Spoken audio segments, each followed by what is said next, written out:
السلام عليكم. اليوم في مطبخ ام وليد ان شاء الله راح نشوفوا كريات الدجاج المحشيه بالجبن. يعني نقدموها مع لاصوص كما تقدري تقدميها وحدها كطبق، يعني كمقبله. واش راح نحتاجو في هذه الوصفه؟ هنا عندي صدر تاع الدجاج، نحيتو من العظم ورطحنتو. دائما قبل ما تطحني صدر تاع الدجاج تاعك قطعيه قطع صغيره وطحنيه، طحنتو في الروبو. واش راح نحتاج معاه؟ راح نحتاج معاه 2 مغارف كبار تاع لاشابلو، خبز يابس مطحون، بيضه كامله، شويه تاع المعدنوس مقطع، بصله كامله، الزنجبيل، الفلفل الاسود والملح. واش ندير في نفس الروبو اللي طحنت فيه البصل الدجاج تاعنا، ندير فيه هذاك البصل. اذا نقطع فيه هذاك البصل. دائما الروبو نقطعوا له الاشياء اللي ديروهم، ما ديروهمش كاملين هكذا باش ما تفسدوش الحاجه تاعك، ما تفسديهاش في الدار. ندير عليها المعدنوس، حتى المعدنوس قطعيه، نديروهش كامل. زيد النص الاخر. اذا نديرهم مع بعض وندير معاهم هذيك الحبه تاع البيض ونطحن الكل مع بعض.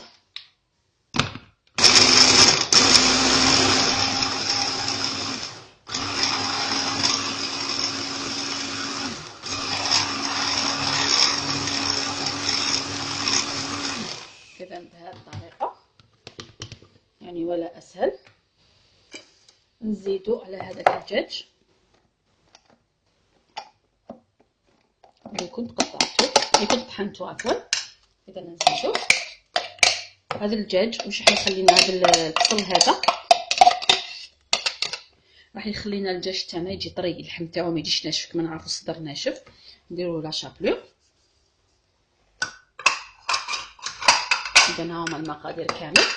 ندير لهم شويه تاع الزنجبيل، نعرفوا بلي الزنجبيل يتماشى بزاف مع الدجاج. نديرو فلفل اسود، ريحته روعه الزنجبيل، ونملحو. اذا نملحو الدجاج تاعنا ونخلط الكل مع بعض حتى ينسجموا كامل المقادير.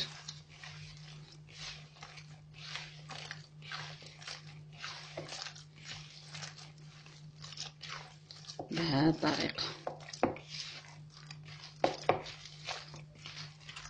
اذا هنا ها هو الدجاج تاعي اللي وجدته، الخليط تاع الدجاج. هنا عندي كسكاس دهنته بالزيت، هنا عندي كميه تاع الجبن طري، وهنا عندي شويه تاع الزيت باش نخدموا الكرات وما يصعبوناش في الخدمه. نبدا ندير شويه زيت في يدي، نرفد شويه تاع هذا الخليط تاع الدجاج، ندير فيها شويه تاع الفرماج بالملعقه. نسيو كيفاش المغرف ما نتوشوش بها الدجاج، لانه الدجاج ماشي طايب يعني، ولا بقى لنا شويه من الفرماج مش راح يعني يحكموه. عرفوا انه الدجاج الخضر فيه بزاف الجراثيم. اذا نسيي كيفاش نغلقها مليح، نعاونو بالزيت ولا بالماء تقدري، لكن انا نفضل الزيت بهذه الطريقه. ونحطها في الكسكاس وراني دايره الماء يغلي في القدره. اذا راح نكمل كامل الحبيبات تاوعي، نديرهم يفوروا ونعاود نرجع لكم. اذا هنا ها هم الكرات تاوعي بعد ما كملتهم، نستفهم في الكسكاس، نغطيهم ونديرهم يفوروا حتى يطيبوا ونحيهم، يعني حوالي نص ساعه يطيبوا ولا 45 دقيقه، ونعاود نرجع لكم من بعد باش نكملوا الطبق تاعنا. اذا هنا بعد ما فاروا هذوك الكرات تاع الدجاج، شوفوا كيفاش يولوا. هنا علاش نفورهم باش يشدوا رواحهم، لانهم الا درناهم مباشره في البيض وفي لاشابلو وقليناهم راح الشكل تاعهم يتخسر، ماحش يبقى بهذا الشكل هذا. هنا بعد ما فاروا راح يفوروا بالخف، يعني مش حيوصلوا 45 دقيقه، انا قلت لكم 45 دقيقه لكن حوالي 20 دقيقه راح يفوروا. نديرهم في البيض، خليهم حتى يبردوا تماما. يعني هاد الاكله هذه تقدري تجهزيها مع الصباح، ولا عندك الضياف تجهزيها من قبل، من بعد غير تقليهم فقط. نحبوا نسهلوا بزاف عليكم. اذا نديرها في لاشابلو، خبز يابس مطحون بهذه الطريقه، وزيتو حبيبه. اذا نكمل كامل الحبيبات تاوعي، ندير الزيت تسخن في نفس الوقت. اذا نسخن الزيت تاعي باش نقلوهم مع بعض. اذا نكمل الحبيبات ونعاود نرجع لكم.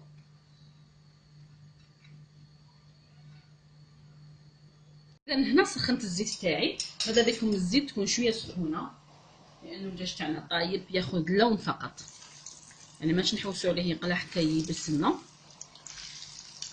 اذا نديرهم في الزيت.